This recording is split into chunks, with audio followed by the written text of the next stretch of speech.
عید مباہلہ مبارک۔ مباہلہ ہے کیا؟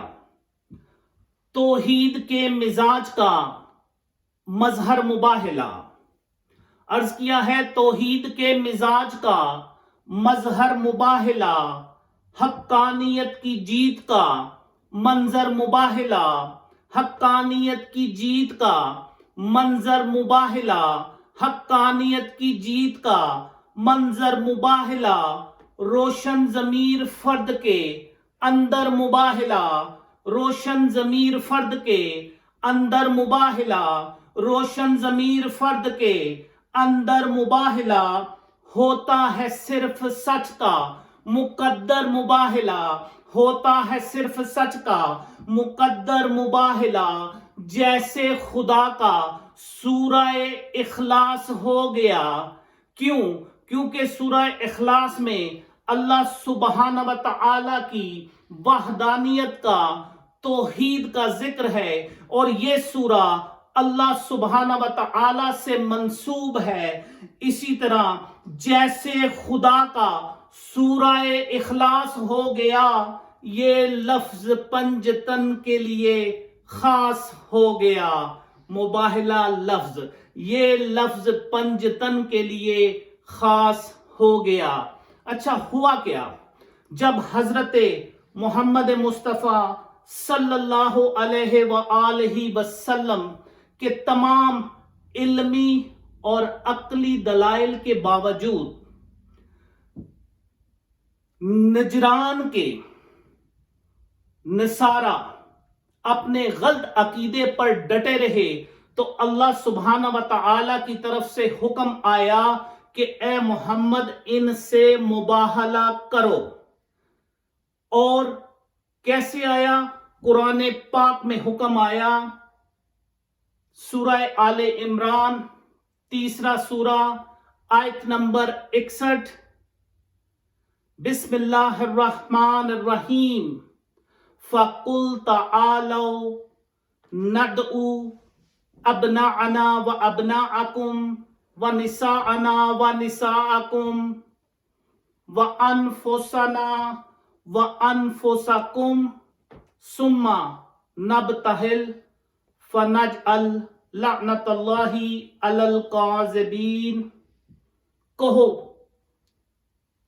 آؤ میدان میں، تم اپنے بیٹوں کو لاؤ، ہم اپنے بیٹوں کو لائیں، تم اپنی عورتوں کو لاؤ، ہم اپنی عورتوں کو لائیں، تم اپنی جانوں کو لاؤ، تم اپنے نفسوں کو لاؤ، ہم اپنی جانوں کو، ہم اپنے نفسوں کو لائیں۔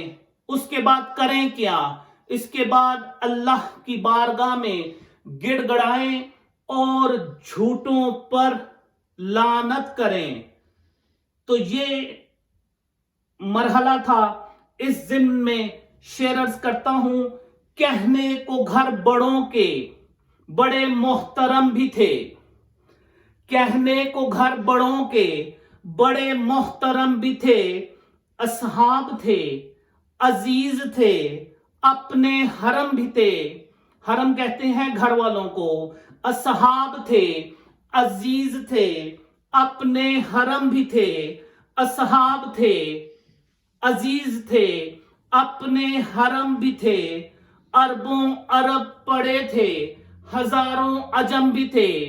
ایک عرب الف سے اور ایک عرب عین سے عرض کیا ہے، اربوں عرب پڑے تھے، ہزاروں عجم بھی تھے، اربوں عرب پڑے تھے، ہزاروں عجم بھی تھے، اصنام کی طرح سے نبی کے صنم بھی تھے، اصنام کی طرح سے نبی کے صنم بھی تھے۔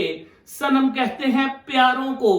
اپنی نہ دوستوں کی گلی سے رسد ملی، اپنی نہ دوستوں کی گلی سے رسد ملی، اپنی نہ دوستوں کی گلی سے رسد ملی، بس مرتضیٰ کے گھر سے نبی کو مدد ملی، بس مرتضیٰ کے گھر سے نبی کو مدد ملی۔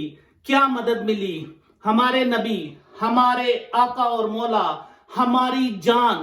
کہنے کا مقصد ہے کہ اللہ سبحانہ و تعالی نے آیا کریمہ میں فرمایا ابناءنا و نساءنا و انفسنا، تو یہ تین چیزوں کی اللہ سبحانہ و تعالی نے خواہش کی، تو کہنے کا مقصد ہے کہ ابناءنا و نساءنا و انفسنا، تو یہ تینوں چیزیں سیدہ فاطمہ زہرا سلام اللہ علیہا کے گھر سے ملی، یا یہ کیوں نہ کہہ لوں کہ سچی کے گھر سے سچوں کو لے کر سچا چلا، تو جب چلا تو آگے ہوا کیا؟ آپ کی سماعتوں کی نظر کرنا چاہوں گا، کیونکہ محمد مصطفیٰ صلی اللہ علیہ وآلہ وسلم کے شہر میں اس وقت تقریباً 9 گھر تھے محمد مصطفیٰ صلی اللہ علیہ وآلہ وسلم کے، یعنی اس وقت ان کی ازواج کی تعداد جو تاریخ میں مختلف روایات میں آئی ہیں 9 تھیں، اس کے علاوہ 1011 صحابیوں کے گھر تھے۔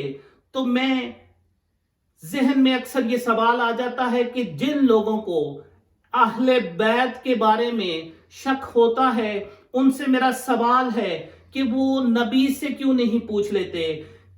اور شاعر کہتا ہے کوئی کہے رسول سے پیاروں کو لے چلیں، کوئی کہے رسول سے پیاروں کو لے چلیں، کوئی کہے رسول سے پیاروں کو لے چلیں، کیوں صرف اہل بیت ہیں یاروں کو لے چلیں، کیوں صرف اہل بیت ہیں یاروں کو لے چلیں، سارے جو ایک سے ہیں تو ساروں کو لے چلیں، سارے جو ایک سے ہیں تو ساروں کو لے چلیں، سارے جو ایک سے ہیں تو ساروں کو لے چلیں، اگر 4 بیٹیاں ہیں تو چاروں کو لے چلیں، اگر 4 بیٹیاں ہیں تو چاروں کو لے چلیں۔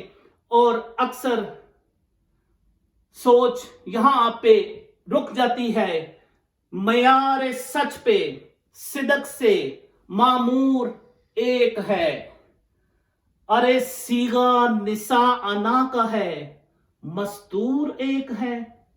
کیا وجہ ہے؟ کیا وجہ ہے؟ اب میں آپ کے سامنے اس کاروان کے چلنے کا انداز بیان کرتا ہوں۔ اس کاروان خیر میں آگے چلے رسول، ہمارے آقا اور مولا حضرت محمد مصطفیٰ آگے چلے، پیچھے تھی کائنات کی ایک مالکن بطول، خیر النساء کے بعد علی نور با اصول، خیر النساء کے بعد علی نور با اصول، سرور کے پاک ہاتھ میں عصمت کا پاک پھول، امام حسن کا ہاتھ پکڑا ہوا تھا، سرور کے پاک ہاتھ میں عصمت کا پاک پھول، لپٹا ہوا نبی سے نبوت کا زین تھا، لپٹا ہوا نبی سے نبوت کا زین تھا، لپٹا ہوا نبی سے نبوت کا زین تھا، سینے میں دل تھا دل میں دھڑکتا حسین تھا، سینے میں دل تھا دل میں دھڑکتا حسین تھا۔ مولا حسین سے بہت پیار کرتے تھے، مولا حسن سے بہت پیار کرتے تھے۔ تو ہوا کیا کہ جب آپ جائے مباہلہ پر پہنچے تو کیا ہوا؟ جائے مباہلہ پہ جو پہنچا یہ کارواں، عصمت معاب دین کے معصوم پاسباں، دیکھا جہان والوں نے اسلام کا جہاں، دیکھا جہان والوں نے اسلام کا جہاں، دیکھا جہان والوں نے اسلام کا جہاں، پھیلی خدا کی نور کی کرنیں یہاں وہاں، پھیلی خدا کے نور کی کرنیں یہاں وہاں، پھیلی خدا کے نور کی کرنیں یہاں وہاں، عبد المسیح دیکھ کر حیران ہو گیا، عبد المسیح دیکھ کے حیران ہو گیا، کلمہ پڑھے بغیر مسلمان ہو گیا۔ کیا واقعی وہ مسلمان ہو گیا؟ ایسی بات نہیں ہے، لیکن اس نے حضرت محمد مصطفیٰ صلی اللہ علیہ وآلہ وسلم اور ان کے گھرانے کو سچا مان لیا، اپنے آپ کو سرنڈر کر دیا۔ ہوا کیا؟ اس کا نام حافظ تھا۔ میں نہیں کہہ رہا، بلکہ تفسیر جلالین بیضاوی جلد اول صفحہ نمبر 118 میں درج ہے کہ حافظ نے کہا کہ خدا کی قسم میں ان کے چہروں پر وہ نور دیکھ رہا ہوں کہ اگر یہ لوگ پہاڑ کو حکم دیں کہ اپنی جگہ سے ہٹ جائے تو یقیناً وہ پہاڑ اپنی جگہ سے ہٹ جائے گا۔ خدا کی قسم اگر انہوں نے ہم پر لعنت کر دی تو قیامت کے دن تک نسل نصارہ میں سے ایک بھی نہیں بچے گا۔ ان کو جزیہ دو اور اپنی جان بخشی کرو۔